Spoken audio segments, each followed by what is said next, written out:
Alright, welcome back to Bit Heroes. Today we're going to talk about guilds and how they interact with this game. You can of course access your guild interface by clicking on the bottom right of your screen and pulling up that. We'll see that a little bit later.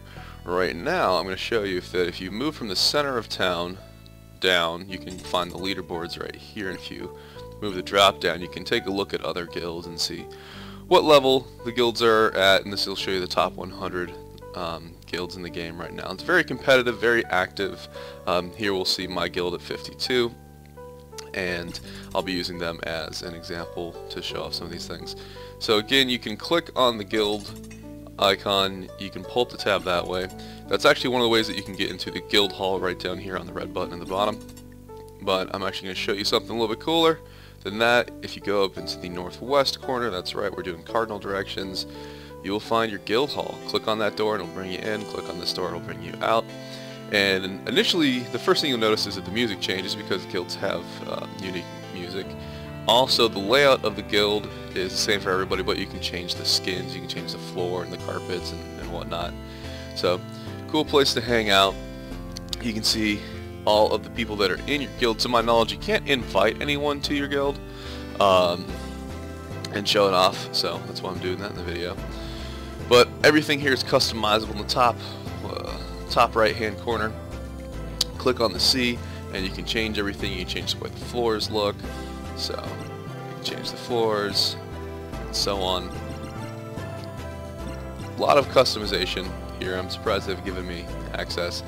And you can do more than that. You can change the carpets, you can bring in cosmetic items here. I can, open my raid interface, you can go down here, you can look at crafting, you can mess with your enchants, you can mess with runes and stabling. But that is the pretty much the guild hall. As far as the actual function of the guild, click down here. Each guild has a level. Your level increases as players in the guild gain experience through any method in the game. Options are where, your officer can join, disband, do all that kind of stuff. Inventory is going to hold cosmetic items for the interior of the guild. You can earn those through GVG events and things like that. You can also buy certain items with guild bucks.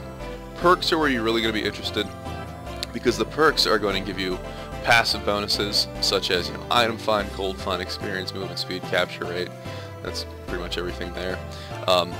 What I really like is this bonus to the carrying capacity for your resources. So you got your PvP tickets, tokens are for trials and gauntlets, badges are for invasions, expeditions, and guild versus guild, and all of those will be getting their own videos in the future. Raid shards, of course, are for raids. And then here you can actually increase the number of members to the guild. So I believe guilds start off at 25 or 24 members. You can increase that, and of course more active people in your guild will get more guild experience, and your guild will progress a lot faster. And as you progress, you'll be able to get more of those perks. The other element that we really need to talk about is on the shop tab. You'll see this currency down here. This is honor. So 10% of all the experience that your character earns, and that includes boosts and everything, so 10% of what you earn will come here as honor, and you can spend that honor in the guild shop. So let's talk about what we have here. So potions aren't ever really worth buying. You want your guild to be at least level 40 so that you can buy these energy potions down here. Yes, you can get pets and you can get accessories, but they're so bad that I would suggest just ignoring these. It might be better than nothing, but I would still suggest not going for them. But here you can buy energy. You can use that to get more experience and run through the quest or the campaign. Here you can get more badges, and here you can get more PvP tickets. And it's always good to save this up as much as possible, because if the end of the week's coming up, if you need to win a couple more PvP matches to bump up a bracket and get better rewards, this is gonna save you a little bit. Most players, when they're at end game, a lot of times they will just save up all of their resources, all of their honor, and save it for badge pouches for when expeditions come out, so that's something to look into as well. If you click over here, right now we don't have any guild versus guild active, but if you click over in events, you can take a look at the guild versus guild interface. And again, so this shows your badges through here. And you can take a look right now, since there's no guild versus guild content active this week.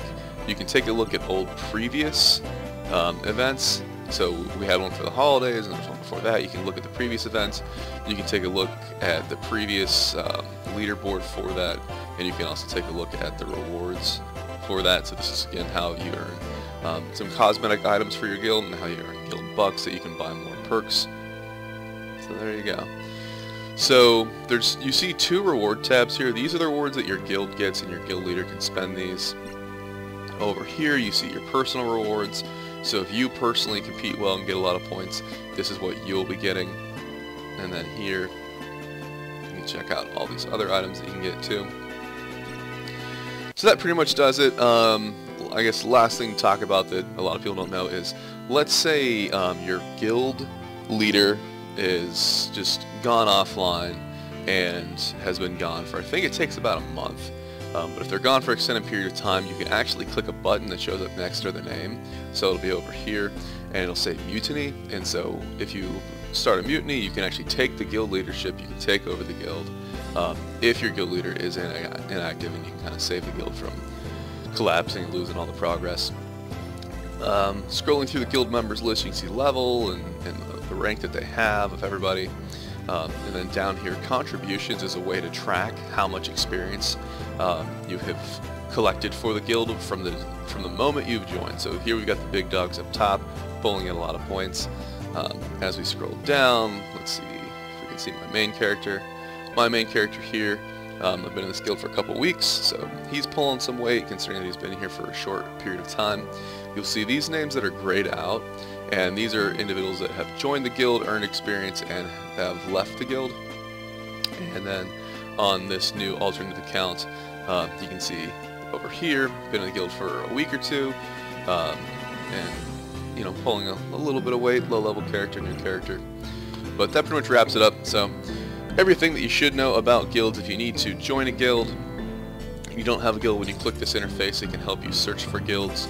You can talk in world chat, or you can just go to the Discord and meet people there. But I would suggest meeting people, joining a guild that is at least level 40, so that you're earning honor. You can spend that honor on energy or other resources, and you're not just wasting 10%. So thanks for watching the video. More to come. Alright, appreciate it.